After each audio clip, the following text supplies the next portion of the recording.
ছোটবেলায় অনেক তো খাতার মধ্যে ড্রয়িং করেছেন। আজকে দেখাবো কেকের মধ্যে কিভাবে ইজিলি আপনারা ড্রয়িং করতে পারবেন। প্রথমেই লাল আর কমলা কালার দিয়ে একটু রংধনুর মতো এঁকে নেবেন। তারপর আকাশি কালার, নীল কালার দিয়ে নিচটার মধ্যে পানির মতো ঢেউ ঢেউ দিয়ে দিবেন, যেন এটা সাগরের মতো দেখা যায়। কিভাবে দেওয়া হচ্ছে স্ক্রিনে একটু লক্ষ্য করেন, আশা করি বুঝতে পারবেন।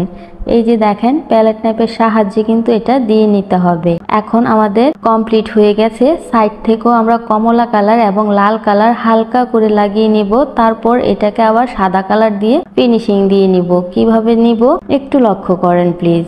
এই যে দেখেন, লাল কালার লাগিয়ে নেওয়া হচ্ছে, তারপর সাদা কালার দিয়ে এটাকে একটু হালকা করে নিব। তারপরে কিন্তু সাইড থেকেও আমাদের ক্রিমটা কালার করা কমপ্লিট হয়ে যাবে। এখন মেইন প্রসেসে চলেন।